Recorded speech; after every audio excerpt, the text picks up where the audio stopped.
favelização. A China evitou isso. Renan, que bom que tu citou a China, porque eu vou pegar dois extremos também. Vou pegar China e Inglaterra. Há 2 semanas, eu acho que a Câmara dos Comuns ainda vai uma sanção do primeiro-ministro. Proibiu que adolescentes na Inglaterra utilizassem redes sociais. 80% dos seguidores do Oruan e do Pose são adolescentes. Ou seja, se essa medida viesse para o Brasil, fosse copiada, uma medida da Inglaterra fosse copiada no Brasil, a gente já libertava 80% dos adolescentes da narcocultura desses fascínoras, né? Aí depois eu vou para a China, onde o influenciador de riqueza também foi proibido, né? Então, na China hoje não surgiria um fenômeno Deolane. Porque a Deolane, ela postava foto de carros caros, de bolsas caríssimas, né? Que provocava em muitas pessoas, que provoca a necessidade de buscar algo parecido, né? Que é uma explicação também hoje para o crime. Então, a gente adotando uma situação da China aqui, ó, e uma da Inglaterra aqui, ideologicamente distintas, a gente estava ajudando o Brasil. Eu tô colocando isso porque eu quero saber a tua posição. Você é um cara democrata, que eu sei. Você bancaria uma proibição de acesso de adolescentes às redes sociais? Desde já. Eu sou favorável, inclusive me fizeram uma entrevista, o governo Lula, elogiar o governo Lula. Falei, olha, é muito difícil, mas um dos caminhos que eles estão querendo adotar de proibir rede social para jovem, eu endosso e vou passar. Rede social até 15 anos de idade não haverá. Não haverá conta de jovem em rede social no Brasil. Celular proibido dentro da sala de aula, para restituir, inclusive, a autoridade do professor. O que a China faz, essa questão do controle de conteúdo, isto envolve o perigo democrático. Tá? Dito isso, eu não posso proibir uma pessoa de ostentar na rede social, por mais cafona que eu ache. Dito isso, a ostentação por meios obscuros, venda de bet, essas rifas online, que é o que essas deulanes fazem, e promoção da cultura do tráfico, aí eu proíbo. Aí tu entrou num assunto aqui que eu perguntei pro Zema, pro Caiado, e gostaria que tivesse um debate presidencial. Temos 2 dramas no Brasil hoje, que é o da segurança pública, e temos o drama hoje de 25 milhões de CPF já conectados a 189 casas de bet no Brasil. Estão autorizadas, e não vou colocar a culpa no Lula não, que isso começou com Temer, passou por Bolsonaro e agora está com Lula, né? Eu vou ser muito, muito sincero. Sim. 189, a única grande falha do Lula, se um dia o Haddad estiver sentado aqui, eu quero saber por que o Ministério da Fazenda decretou um sigilo de 100 anos, né? Nem meu bisneto pode saber como é que foi a negociação do governo com as bets. Mas parece que eles voltaram atrás, né? Depois de uma matéria do Estadão de São Paulo. E aí eu gostaria de saber, Renan, com as bets, porque isso já virou um problema de segurança pública, de saúde pública. Sim, nós vamos acabar com as bets. Vamos acabar com a bet? Vamos acabar com a bet. E assim, os times de futebol vão reclamar muito, mas para as pessoas entenderem, quando você compra um produto de outro país, vamos supor, você comprou pela China um celular, veio da China lá o celular, você comprou, chegou na tua casa. Sim. Você comprou uma blusa, você comprou uma roupa. Há um produto que atende uma demanda e há o seu dinheiro que vai parar em outro país. Eu não vou nem falar da parte de segurança, eu não consigo conceber que o dinheiro do brasileiro vá para um aplicativo que você fica girando o algoritmo para tomar o teu dinheiro, e esse dinheiro ele vai sem nenhum produto, sem nenhum serviço, ele vai direto para um paraíso fiscal de um grupo mafioso que administra... Vai pro Chipre. Exato, Chipre, mas tem e o dono são policiais expulsos de Moscou com mandado de prisão na Rússia. Exato.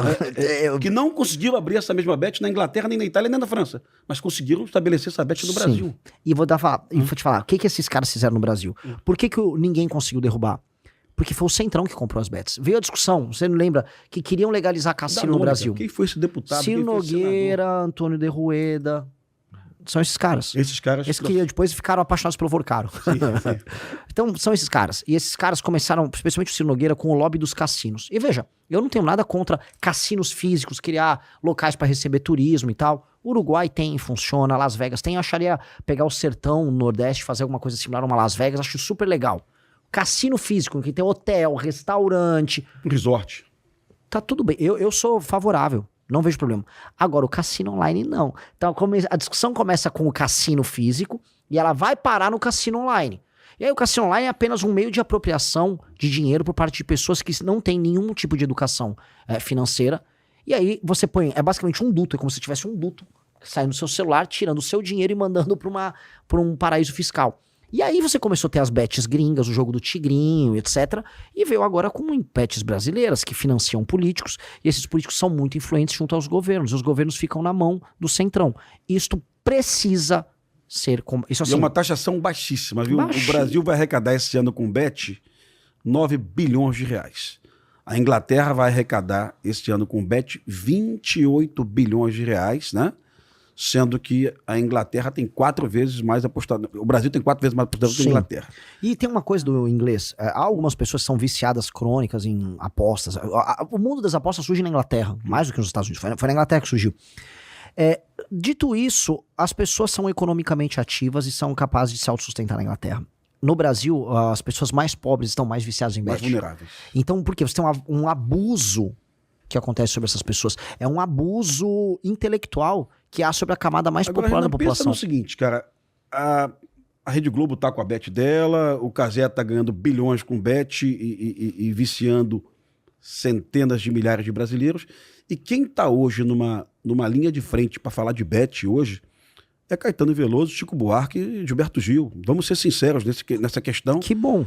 E o Porta dos Fundos também. O Porta Sim. dos Fundos hoje ele está incisivo, né? Através do humor inteligente, batendo nas bets. O resto parece que todo o Brasil... É lógico. O Missão tá junto com... Nesse grupo, o Missão tá com... Muito, mas aí nessas horas é o seguinte, se for pra fazer o certo, eu abraço até o capeta, que às vezes o capeta vai fazer, ou não quer fazer o certo, mas se o capeta tiver fazer o certo, eu abraço. Se eles querem acabar com o bet, eu vou lá, toco o violãozinho com o Caetano Veloso na hora e vamos derrubar a bet, porque é um absurdo.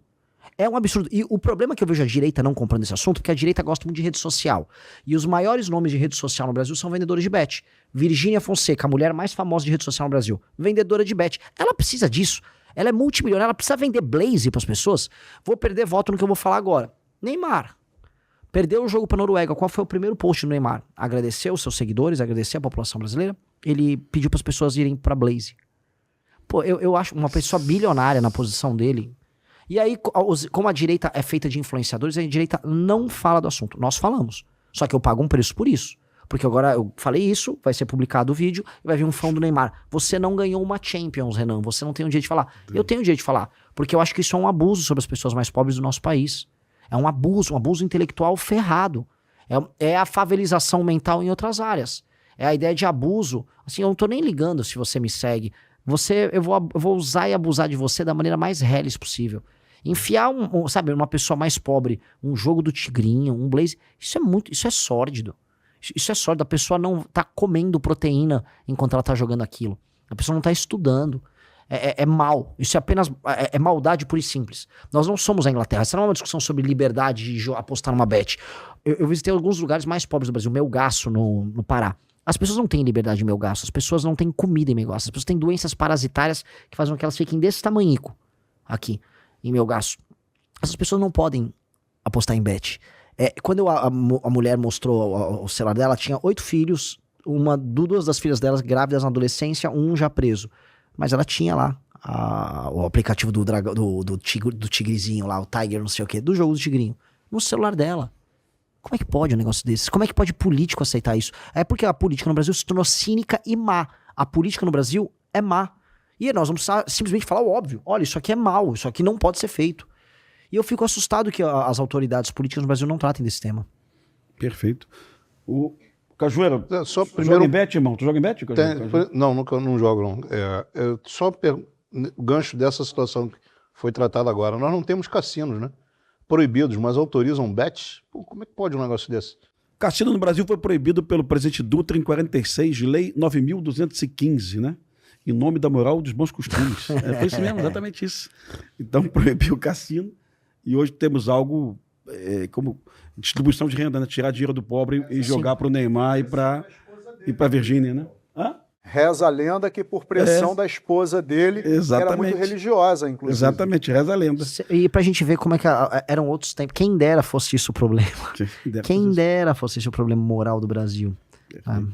E o Cajueiro, pergunta? Tem sim. O avanço do crime organizado, ele não ocorre sem a conivência e a corrupção, né, do tecido político e do tecido jurídico, registrando dezenas de prefeitos, vereadores, juízes e desembargadores afastados ou aposentados compulsoriamente, por vínculo com facções e milícias.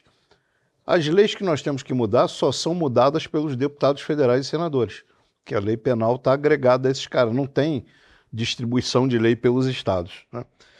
Se o próprio ecossistema institucional demonstra que o crime organizado possui braços nos poderes locais, como é que o senhor na presidência quer liderar uma purga que limpe as instituições sem gerar uma grave crise institucional entre os poderes federativos? Acrescentando 2 detalhes, né?